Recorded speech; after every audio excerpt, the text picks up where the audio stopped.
I also like in this deck because it makes it easier to have an empty hand for your ensnaring bridge. Yeah. Speaking of easy for an empty hand, Pulliam has mulliganed to 6 to start the game. That was intentional, so the ensnaring bridge is always online. Yeah, with London Mulligan, maybe just always start on 6. Probably not, though. Island will be his first turn play. Snow-covered island at that. As far as I can remember, there's only ever been 2 times in my life where I ever purposefully mulliganed to have a smaller hand. Once was against Lost in the Woods. Sure. And the other was against Ebony Owl Netsuke. Oh, wow. That is a blast from the past. Yeah. If you have to look up Ebony Owl Netsuke, you are probably not alone. It's a card that works really well alongside Howling Mine effects. Basically punishes your opponent for having a lot of cards in hand. An Eye of Nowhere strategy. Yeah. And as a Zoo player, I would regularly mulligan down to 4 or 5 cards just to make sure that Netsuke wasn't going to start pinging me if they hit me with like 1 bounce spell, you know. Sasser will be starting the game at 17, fetching for his Steam Vents. Turn 1, Faithless Looting. This either means he already has an Arclight Phoenix or he has a bad hand.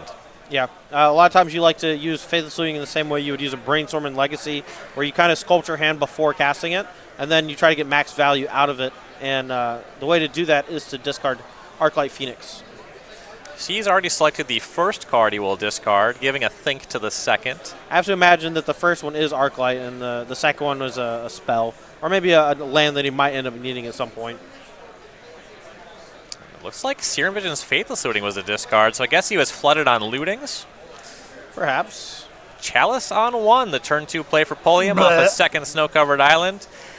That is bad news for Drake Sasser. Yeah, this one might be over real fast. Here's why Sasser aggressively fired off a cantrip. No second land. Okay. Sorcerer Spyglass here. Not going to name a whole lot out of the deck, but could potentially lock up a fetch land by naming Scalding Tarn. You know that there's 3 more in the deck. Nothing else really in the deck gets affected by the Spyglass proper. This hand actually has a lot of play against Chalice of the Void. If Sasser could find a second land, he sees Thing in the Ice and 3 Manamorphose. Couple cards locked up, Gut Shot, Sleight of Hand, and Lightning Bolt. Yeah, if Sasser's able to pull off a Thing in the Ice on the next turn, then there's a good chance that he actually gets that Thing in the Ice online, and then Pulliam's going to definitely need an Ensnaring Bridge to contain it. Spyglass names Scalding Tarn. All Sasser can do is try to Chalice check. Sleight of Hand is countered by the Chalice of the Void. Spire of Industry will be land number 4 for Pulliam, or not. He's going to actually transmute to Laria West. There's quite a couple of cool lands in Pulliam's deck. He can go get Geiger Reach Sanitarium if he wants to, though in this scenario, I think he just wants something that tutors, and he's going to go get Inventor's Fair. Yeah, there is Inventor's Fair there. That's an avenue down the line to go find Ensnaring Bridge. There's also a Blast Zone in the deck as a potential answer to Thing in the Ice. Go to Sasser. He will discard Arclight Phoenix to hand size. That's one way to get in the graveyard. I'm fine commiserating here with Sasser as an Izzet Phoenix player. You have to keep a lot of hands that have 1 land and a bunch of cantrips. Here he just got hit with a Chalice of the Void and it just locked him out of the game, and he never drew a land for the Thing in the Ice. But he's not out of the game yet. I don't want to count him out. But here's a Mox Opal for Pulliam. That's artifact number 3, turning on the Inventor's Fair. Now he plays the Spire of Industry as the land. Now he can tutor for Ensnaring Bridge. That's going to make it so that Sasser can basically only win with Aria Flame at some point. That's not good news for Sasser. Yeah, you need 3 lands to cast that one. That's the first hump he's going to have trouble getting over. We see him just try another 1-mana spell. Continues to miss that second land drop. And now we're for an Ensnaring Bridge from Pulliam. I misspoke. Drake Sasser's actually notorious for not playing Aria Flame. Oh, I forget about this. And then instead playing Pyromancer Ascension. So there's that. Pyromancer Ascension, you can resolve your copies through a Chalice of the Void, but not the spell proper. Right. But we're a ways off of doing any of that. And with Pulliam at 21, he's going to have to get both Pyromancer Ascensions online and then cast a bunch of lightning bolts. I don't think that it's possible for him to win this game because he doesn't have Aria Flame. It was already pretty unlikely he wins. Now Pulliam is going to tighten the strings. Goes and finds Crucible of Worlds. His land last turn was Ghost Quarter. Sasser's been having trouble hitting land drops, and Pulliam's going to wear him out of those. Cast the Crucible, though he does tap Ghost Quarter for it. He's going to replay the Inventor's Fair and now transmute Tolaria West. Yeah, with Ghost Quarter, Crucible Worlds, and just a stock battlefield with a bunch of these lock pieces, I don't think that Sasser really has an out here. Welding Jar added to Pulliam's battlefield. You see him drum up Ipnu Rivulet, the win condition. I fully expect Sasser to concede here in about a turn or two just to save time, or right now. And now is as good a time as any. Will Pulliam up a game where Sasser could not find a second land and might have been in trouble even if he did. Yeah, I mean, if he had played a Thing in the Ice on turn 2, he could maybe transformed it on turn 3 and attacked for 7 damage. But I'm pretty sure Pulliam just cast the Ensnaring Bridge the turn after that. Players going to their sideboards here, see if Sasser can find some help. He has 3 Ravenous Traps, 3 Force of Negation, 2 Blood Moon. There's 2 Aria of Flame, 2 Anger of the Gods, a Magmatic Sinkhole, a Flame Slash, and a Beacon Bolt. Now, the first thing you'll notice if you look at the sideboard, there's not a single card that says destroy target artifact. That's going to be fairly problematic here for Sasser because this prison deck really thrives on people not having a whole lot of hate for it. Now, what he can do is he can try to win the game alternate ways via Aria Flame. That gets around a Ensnaring Bridge, and it can kind of fight through Chalice of the Void. He can also bring in Blood Moon to shut off those specialty lands that Pulliam really utilized in that previous game. And then Force of Negation, I think, can come in as well as a pretty clean answer to almost all of the lock pieces that Pulliam can throw at him.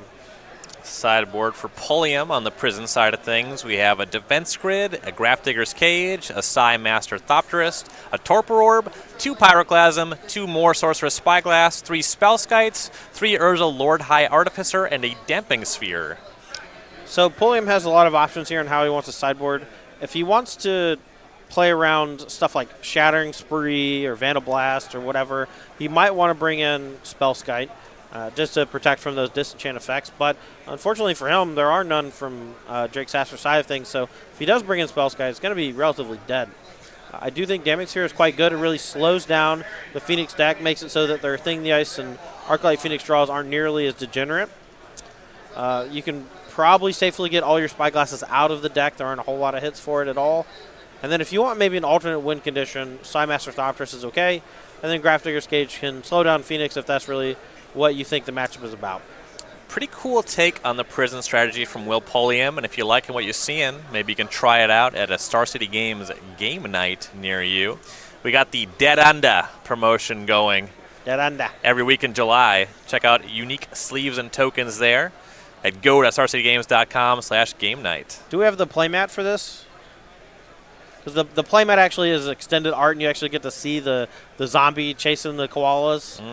That one's nice. Yeah, I guess I didn't really get it from the smaller picture. You can check out playmat sleeves and bundles. This is part of our creature collection, of course. Yeah, the creature collection has always been one of my favorite parts about working for Star City Games. A lot of unique takes on animals kind of existing in these fantasy worlds where that Magic has created over the years. I think simultaneously my favorite and least favorite is Slobbering Miledriver. I was just going to say, last time I was in Roanoke, I picked up a couple packs of Slobbering Miledriver sleeves as a reminder of how bad things can be. Oh, man. Now, I will say that my least favorite by a mile, actually, now that I think about it more, was Snipcaster Mage. Sure. Because you got so many – you could be Snipcrabster Mage. You could be Snapcrabster Mage. I like the Snapcrabster. But just Snipcaster? Come on. I think that the one that was a little tough, it was hard to say, was Manatiri Mentor. Yeah, I wouldn't want to do that. That's a mouthful. So Sasser, as you mentioned, not showing up with any shenanigans, any ways to destroy artifacts. You know, it took me a second to remember the shenanigans was a magic card.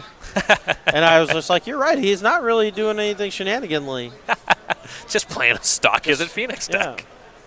Yeah. Glad to see here. You think that's going to cost him a lot in matchups like this? Do you think a little bit of artifact hate's a big difference maker? I mean, I think one shenanigan is relatively free as far as that's concerned. And I would actually be surprised, you know, if I was looking over the deck list and saw 0 copies of any sort of disenchant effect. It is surprising. I will say that. Seems like he's leaning a little bit hard on those force of negations in matchups like this. I mean, that's a reasonable take, and, you know, I don't blame him for it. Yeah, we'll see how it works out here. Players giving a look and a think to their opening 7s.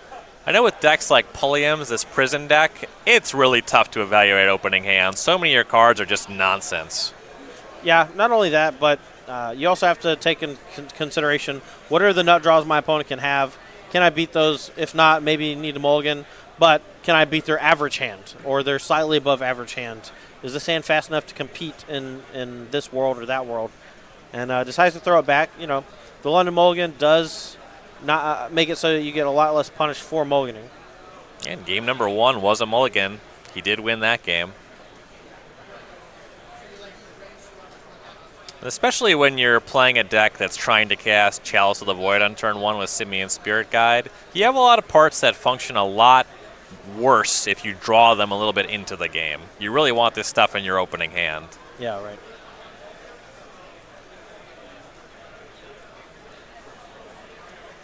Looks like we have an update on one of the back tables. Robert Stanley takes game 1 in the Jund Dinosaur Mirror. 2 wins on the right-hand side of the screen for the team of Brier, Pulliam, and Stanley. Yeah, looking good for them so far here. Pulliam going to take a look at a 6, see if he can keep it. All right. Seems a lot happier with this. No more head and hands. Going to go ahead and put one on the bottom. Looks like he did bring in Spellskite, so does it kind of expect Sasser to have some amount of disenchants? Serum Visions is where Sasser will start off a Spire Bluff Canal. Hilariously enough, Spellskite's also horror. Can't bounce it with the Awoken Horror. Yeah. Don't worry, I know all the good horrors now. You can sure attack into it. You know how I learned that a bunch of the cards were horrors? When you transform when your I thing in the ice. transformed my thing in the ice and they didn't get bounced. Bedlam Reveler, a notable horror. Phyrexian Obliterator. Oh, yikes. That one made me throw up. Oh, I believe that. Yeah, that one you also can't really beat. You can't really attack the thing into that. Yeah, that was, luckily for me, that was during the time where we were playing Set Adrift. Ah. And I took 15 points of damage from it and then Set Adrift it. Nice. And then they died.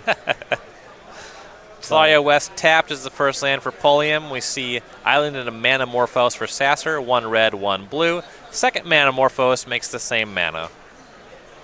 I see a Faithless Looting in hand. Don't know if we have an Arclight Phoenix. I don't believe so, but does have the ability to play Sleight of Hand and dig for Phoenix, then to cast a Faithless Looting.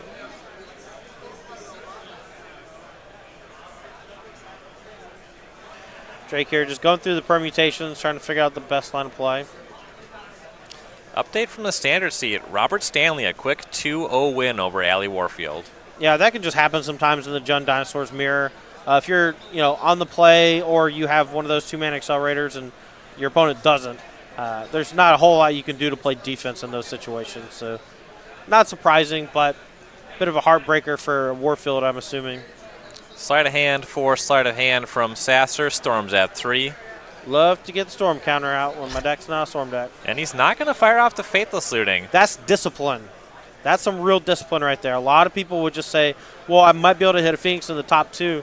But Sasser understands that, that Faithless Looting has a lot of value as the game goes on. Spire Bluff Canal, Chalice on 1. Force of Negation from Sasser. Pitches that Sleight of Hand. Important to take care of that one. The more I see Force of Negation in Modern, the more I really like it. Everyone was kind of chomping at the bit for Force of Will for a while because Modern is so busted. But Force of Negation seems like the perfect compromise. You can't use it proactively to protect your own combo, and it doesn't counter creatures. So it finds that medium place that Modern is trying to fit between Standard and Legacy. Yeah, it tends to be at its best against decks that are not sympathetic characters in the field. Yeah. Flooded Strand is land number 3 for Sasser. He's going to pass with the 3 lands up, though. Snow-covered island for Pulliam. Defense grid. It's not one I expected to come in here. These Is a Phoenix decks have very little in the way of counter magic. Defense grid only protects from 3 cards, and Sasser's version specifically. But it's going to work out here. Second Chalice. Welding Jar. It's really bad news for Drake Sasser now because his deck does not contain ways to destroy Chalice of the Void, so he's going to need to win the hard way. We're entering 4-mana Arclight Phoenix territory. Yep.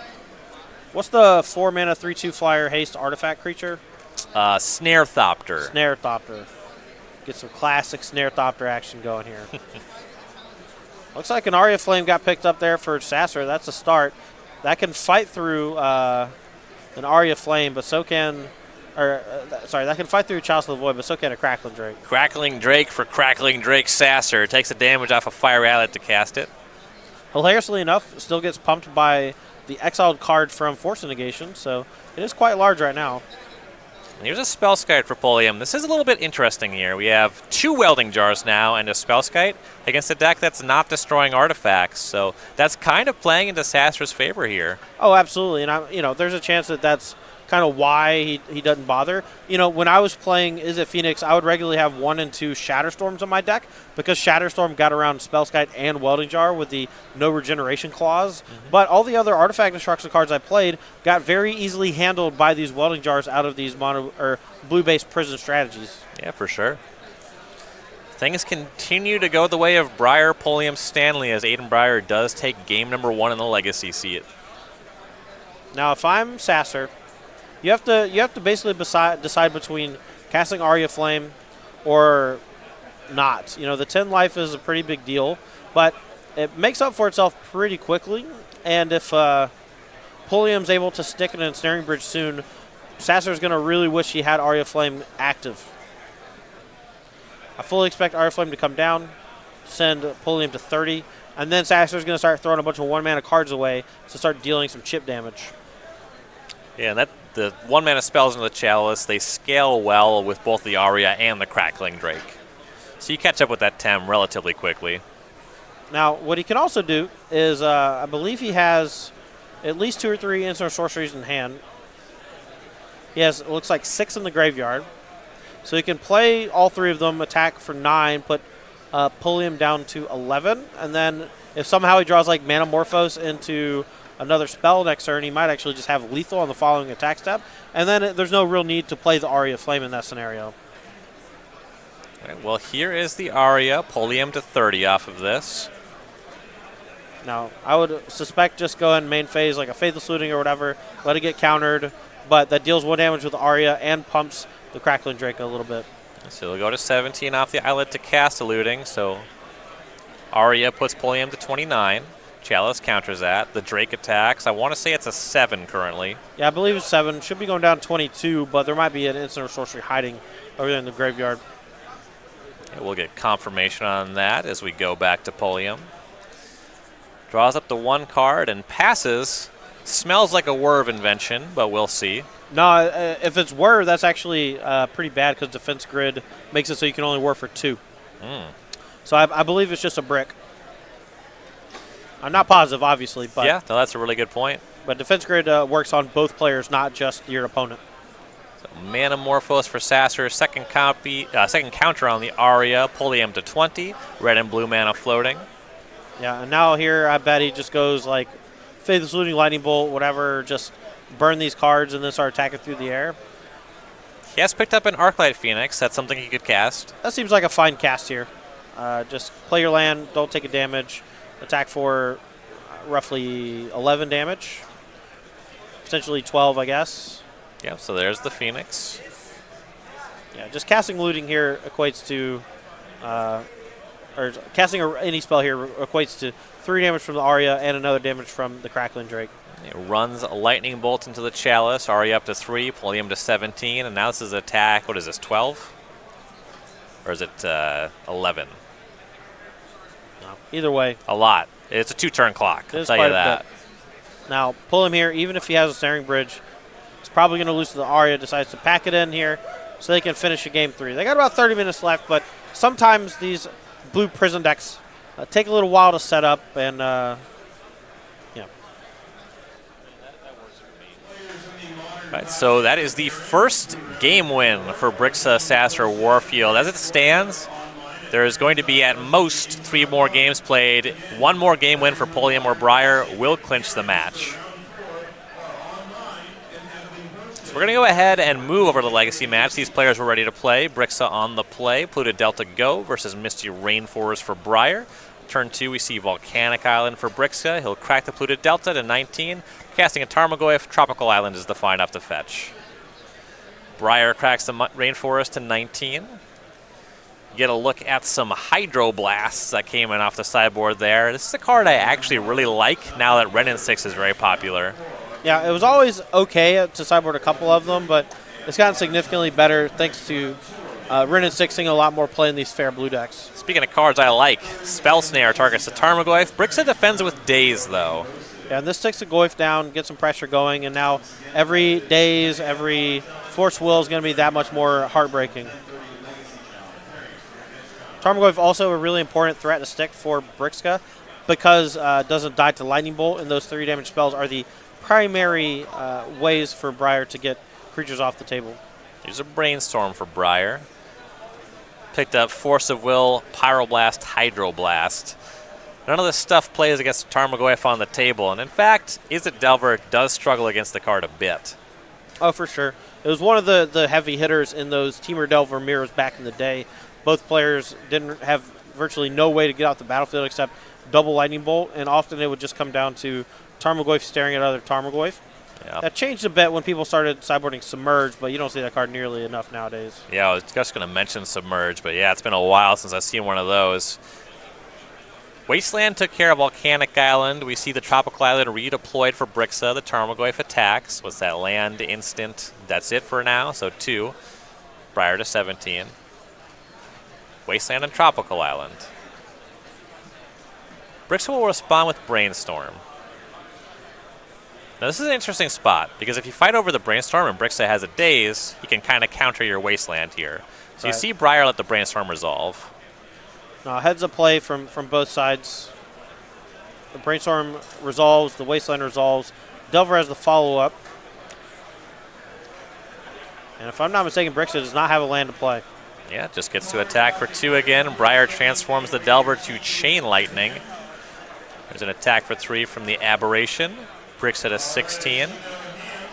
Oh, that's really awkward. It's still just a 2-3. Yeah, it could actually die to Lightning Bolt here. Yeah, but Brier has a Lightning Bolt in hand, but at this point he might just want to go upstairs. He's actually just winning the race. You know, Briksza's finally gotten through his Brainstorm lock. He gets a fresh draw this turn. There's a Wasteland. Doesn't really do anything. The mana bases right now is Snow-Covered Island for Brier, potentially Wasteland for Briksza. So that's the issue, is Brier can't cast a Lightning Bolt. This is actually a really smart play from Rudy. He's going to move to discard instead of playing the Wasteland, so it'll grow the Tarmogoyf. Yep, that's a great discard. Run in 6 makes it a 3-4. Brier finds Ponder. That's one worth fighting over because we haven't seen a second land for a long time. It's sorcery. It resolves, so Tarmogoyf's now a 4-5. I think we're looking at 3 non-lands for Brier, and that's going to be a shuffle. I think you're really seeing the power of basic lands in Legacy here. If that snow-covered island was like a tropical island or volcanic island or whatever, the Wasteland from Briksza would have basically put them at no lands apiece, with him having a slightly bigger creature and maybe him winning the race. That snow-covered island is insulated from the Wasteland, and now Brier's just kind of pulling away here. Needs red mana to be able to close it out before the Tarmogoyf kills him, I believe, but that shouldn't be a hard ask. Misses again on the land, knocks Briksza to 10. The Tarmogoyf now a 4 versus Brier's 11-point life total, and now Briksza has a land. It's Polluted Delta. Tax Brier down to 7. Now the question for Rudy becomes, do you have an answer to the Delver of Secrets? If he does, if he can fight over it with a Daze or whatever too, he might actually just win this game when he didn't have a land on the battlefield for 3+ turns. It's a tenuous spot with this fetch land because 10 to 9, 7 to 6, 4 to 3. That matters a lot in these aberration lightning bolt matchups. You see him crack it. It'll go to 9 for a ponder. It's not a good look. Really need to have the answer in hand already, but he still got some time to find it. He's going to fetch a Volk. Going to ponder looking for like a lightning bolt or something. They can maybe deploy next turn and fight over it with a daze or something like that. But this is going to be a really close cut one way or the other. Takes a look at the 3 cards for the ponder. And they're good. He keeps them. He'll draw. We'll go back to Brier. Draws Preordain. That's still not a land, but it's a look for some. Already had a ponder. He's going to cast ponder. That resolves. Still no red mana source. And it looks like he found a land, but it's another snow-covered island. Yeah, he could keep the land, though, and then cast Preordain, putting both those on the bottom, drawing a card. And that would give him access to 1 more mana. But I think there's a lot of upside here to just shuffling and digging for a fresh card off the top, looking for one of those fetches or volcanic islands. So he does shuffle. Volcanic Island will be a big deal here. Fistful of red spells.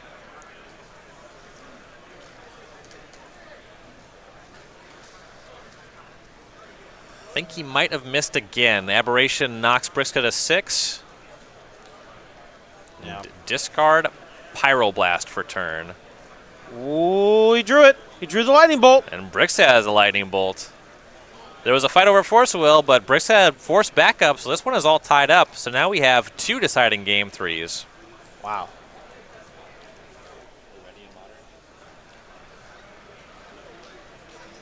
That was a really well-played game by Rudy, and a bit unfortunate for Aiden Brier. Unable to find that red mana source to cast all those red cards from hand, but the story of that game was absolutely Tarmogoyf.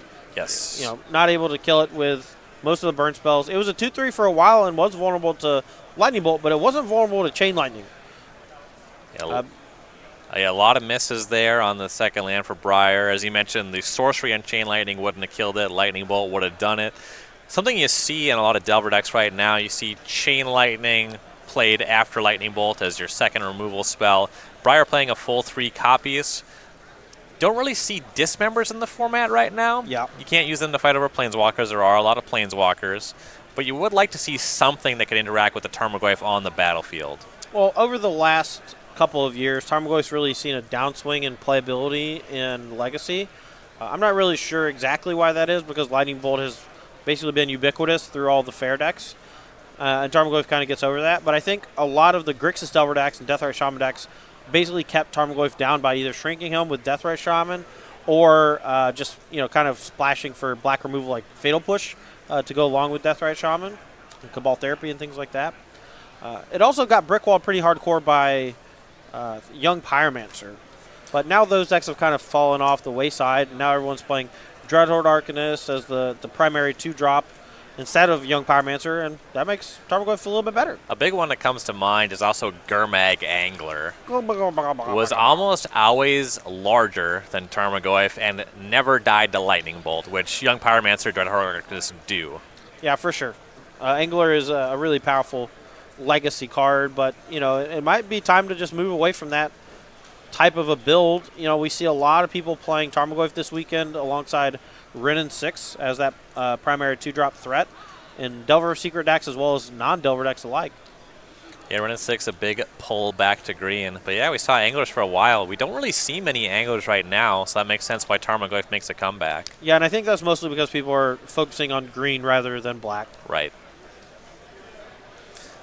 All right, so we're going to go ahead and check back in with our modern match.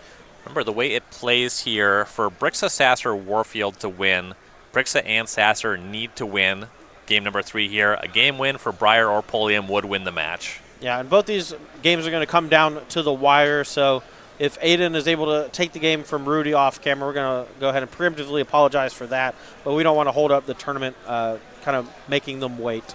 Snow-covered island is where Pulliam will start. Sasser is going to sacrifice Misty Rainforest and Shock for a Steam Vents to 17. Pulling is fine. Can we get the arrows on the right players? I don't know if this is like the actual clock. Sleight of hand on turn 1 for Sasser. No chalices just yet, so that resolves. Yeah, but that might mean that Pulliam just didn't have Simian Spear Guide to play it on turn 1. You know, he's had Chalice of the Void early in both of these games so far. If he has it here for 3 on turn 2, it's a pretty good look for this prison deck. Second snow-covered island for Pulliam. Chalice of the Void on 1. Do we have a Force of Negation? That's Looks how like you a say no. Womp womp. Drake does not look very happy. Chalice of the Void is a very frustrating card to play against, so I got a lot of sympathy for that. Now, it might not be as bleak as it may seem. Sasser could have some threats in hand that don't really get affected by Chalice of the Void. The rest of Pulliam's hand could have been reliant on the Chalice of the Void resolving. But I think that this card here might actually just be the game breaker. Yes. Side Master Thopterus here, Brick Walls, Crackling Drake. It applies a lot of pressure in a very short amount of time. Tormod's Crypt and Mox Opal show up right away, so 2 Thopters for Pulliam. Got to figure the best avenue for Sasser here revolves around Aria of Flame. Yeah, he does have 2 copies in the sideboard, though. His main deck does emphasize Pyromancer Ascension instead. See what Sasser can do on turn number 3. Manamorphose is where he starts. You can see it in his body language. He's in a lot of trouble here. Second Manamorphose. Tap Steam Vents and pass. No action to start combating the Psy. Well, Pulliam is mostly on empty, though. A Crackling Drake here on turn 4 from Sasser might be enough to try to race, but every 1/1 that Pulliam gets from each artifact he plays from Side Master Thopterus is going to brick wall it. Might need something like Thing in the Ice to really punch through, but most of his spells in his deck that trigger Thing in the Ice are going to be costing 1 mana, and so he's not going to be able to chain them together very effectively. Don't have eyes on the full hand here. Pulliam does at least have a Simian Spirit Guide. You might see him cast that. For now, though, he's going to transmute a Tolaria West. Option for a land or a 0-mana artifact to make a Thopter. Yep. Still not 100% aware of the build of Sasser's Phoenix deck. Going to go for the artifact just mostly to play it safe to protect the Chalice of the Void, but also to give himself another Thopter here. Welding Jar it is. An attack for 3 from Psy and the Thopters. Sasser to 14.